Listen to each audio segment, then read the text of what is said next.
It may seem like NFL cheerleaders have got it made. NFL cheer was the dream. But they are subjected to a lot of harsh rules. Your opinion doesn't matter, your voice doesn't matter, you're completely replaceable. These rules have been at the center of lawsuits and major controversy about how the NFL treats women. The former Jills claim they were exploited and underpaid. Here are the jaw-dropping rules they have to follow during football season. Were the football players also told they weren't supposed to talk to you? No, the football players did not have that rule. The Jiggle Test. Imagine being forced to do jumping jacks while your boss watched to make sure your body doesn't jiggle too much. That's exactly what the cheerleaders of the Buffalo Bills, or the Jills, had to go through. They called these tests physique evaluations, but they became known as Jiggle Tests. The cheerleaders were forced to do jumping jacks in front of their bosses while they were scrutinized on whether or not their bodies were fit enough to perform at the upcoming games. Having us do a jiggle test to see how, what parts of our body were jiggling. If they jiggled too much, they were benched. This rule, among others the cheerleaders found unfair, sparked a lawsuit against the Buffalo Jills managers and the Buffalo Bills team. The Jills have since been shut down, and there is a documentary making the rounds in the festival circuit about the mistreatment of these cheerleaders called A Woman's Work, the NFL's cheerleader problem. The Jiggle Test isn't the only crazy harsh rule cheerleaders have to follow. They get fined if they bring the wrong pom-poms. For an NFL cheerleader, forgetting things can be costly. If they forget key items of their uniforms, they better be ready to pay. According to the New York Times, the Oakland Raiderettes were given a handbook which includes a pom-pom fine among a whole list of fines. If a Raiderettes brings the wrong pom-poms to practice, they are charged with a $10 fine each time. They are also expected to cough up money for penalties if they show up on game day and their boots are not polished. If they forget even part of their uniform on game day, their managers could dock their entire day's pay. But at least they get to hang out with the incredible athletes on the football team, right? It's not going to happen. Wrong. No fraternization with players. There is a strict rule in the NFL that the cheerleaders must steer clear of the football players in the league. This rule is so strict that if a player walks into a restaurant where a cheerleader is already dining, You have to leave. You can be fired. Can't make eye contact. Cheerleaders even get punished if a player starts following her on social media, but no one punishes the players. Are there any rules for the men? There's no rules for the men. This sparked more lawsuits on the grounds of gender bias and discriminatory behavior. A former cheerleader for the New Orleans Saints, Bailey Davis, sued her team and the NFL for gender discrimination, saying she was wrongfully fired. It's not fair. I worked just as hard growing up to be a dancer as the football players did. They accused her of being at a party with a football player, among other things for which the players never get in trouble. Her lawyer said the league's rules are discriminatory. It's also highly unlikely that the NFL is monitoring the weight of the players the way they do the cheerleaders. The 3-pound rule.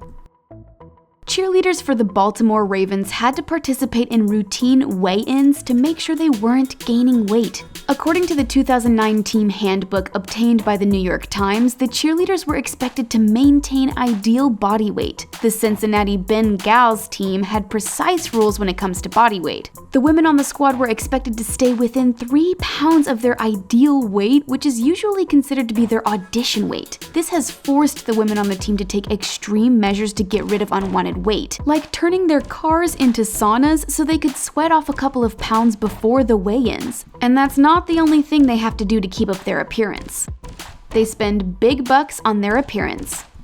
According to Refinery29, new cheerleaders are given a picture of a celebrity when they start and are told to mimic that look. Depending on the look they are given, some cheerleaders are required to wear long hair extensions and expensive stage makeup paid for out of their own pockets. Their nails must be professionally maintained at the salon. On top of that, they pay for gym memberships to keep their bodies in shape. One cheerleader confessed that she spent about $4,000 to get the right look for the season. With all of that extra cash spent on glamming it up, it's natural to want to show off on social media. Think before you post. Remember that New Orleans Saints cheerleader Bailey Davis who sued for gender discrimination? There was a rumor that there was a girl at a party with a player, and word got around that it was me. Her bosses also had a problem with a pic she posted on her Instagram page of her wearing a lace bodysuit. Bailey believes she was wrongfully terminated and cites gender discrimination in her lawsuit against her team and the league. NFL cheerleaders have to go through a lot, but it must be worth it when they get a fat paycheck, right? They weren't paid a minimum wage, the Jills. They were paid barely anything at that. Wrong again. Low wages. From the rigorous audition process to the investment in their appearance to the tight control on what they can and can't do, you would think the NFL would pay them big money. However, Business Insider revealed that the cheerleaders make less than anybody else in the stadium, including the hot dog vendors. They are required to show up to games 5 hours before kickoff. They are scheduled to make appearances at events which they sometimes don't even get paid for. And they have to pay large sums of money to keep up their looks. After all of her expenses were subtracted, one cheerleader admitted she was only making about $2.85 per hour, and we haven't even mentioned one major expense that cheerleaders are expected to cover. They pay for their own uniforms. Those cheerleader uniforms are gorgeous. They have to be well made to endure all of those kicks and leaps. Those uniforms don't come cheap. Maria Penzone, who appeared in the documentary A Woman's Work, the NFL's Cheerleader Problem, shared that she had to cough up $600 from her meager earnings to pay for her own uniform. Even though they own their uniforms, there are strict rules on what they can and can't do while wearing them. No eating in uniform. There is a strict no eating policy for cheerleaders when they are in uniform. If someone asks them if they want to eat, they are told to pretend they're not hungry. They are also not allowed to smoke or drink while in uniform, with water being the exception to the rule. And they're not allowed to post pictures of themselves in their uniforms on social media. The NFL's tight grip of control doesn't end with their uniforms. Personal hygiene. The NFL has some extreme rules about a cheerleader's personal hygiene. Squads have reported being told how to wash certain body parts. They're even told what to use when showering or bathing. The team leaders tell them not to use loofahs or sponges because they tend to carry germs. Some of the teams have gone so far as to tell them what kinds of feminine hygiene products they are allowed to use and how to shave. Do you think this is going too far, or is this a necessary part of the job, considering their bodies have to be in close proximity to each other?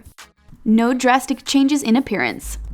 Many celebrities and public figures have to sign contracts stating that they will follow this strict rule about their appearance. NFL cheerleaders are no different. They are not allowed to alter their appearance in crazy, unexpected ways. This includes hair color, haircuts, or any drastic change to their faces and bodies. They are ordered to keep their hair in soft curls with soft color tones. Some team leaders took this rule to the extreme by ordering the women of the squad to only visit approved hair salons at the cheerleaders' own expense.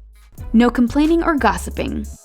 There are specific rules in the cheerleader's handbook that controls the way the members of the squad should talk and behave. One of these guidelines is to be seen and not heard. They are told that they do not have the right to complain. Not only that, they are reprimanded if they overexpress their opinions. Slang is forbidden, as are certain taboo subjects of conversation, and gossiping is a big no-no.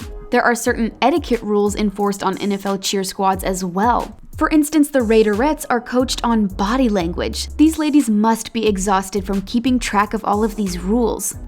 No sitting. If the women on the squad are not performing on the field, they are expected to stay standing and move around. This rule applies to events where the cheerleaders are hired to appear. The only way they are allowed to sit is if an official requests it or if their appearance requires sitting. Otherwise, they must remain on their feet for the entirety of the game or event. That means the cheerleading team could be on their feet for over 3 hours, since the average NFL game is 3 hours or more. Always look your best. It's clear that NFL cheerleaders go to great lengths to maintain their appearance on the field and at events, but what about when they're off the clock? The NFL says they still need to look their best. According to the New York Times, some cheerleaders have been forbidden from wearing sweatpants inside or outside of the arena. Team leaders will publicly remind these cheerleaders that they are replaceable. Not only that, but they could get benched for the whole season if their bosses think their hair is too dull or they get a run in their pantyhose. The cheerleaders who look their best are required to pose for calendars, but there's a bizarre rule they have to follow. The team calendar. If the NFL cheerleaders have managed to stay out of the unemployment line and in the good graces of the league, then they can pose for the team calendar. The only catch is they are forced to buy 100 copies of these calendars at $10 a pop. That's $1,000 out of their minimum wage paychecks that they have to come up with. The cheerleaders are then forced to sell these calendars so that they can make their money back. They are allowed to sell the calendars for $15, so there's an opportunity for a small profit, but some would agree that they are hired to be cheerleaders, not marketing experts and salespeople. Still, it's one of the many jobs they must perform in order to stay on the team. Do you think these rules are too strict, or should cheerleaders accept them as part of the job? Let us know in the comments. Thanks for watching, and don't forget to like this video and subscribe to The Taco for more.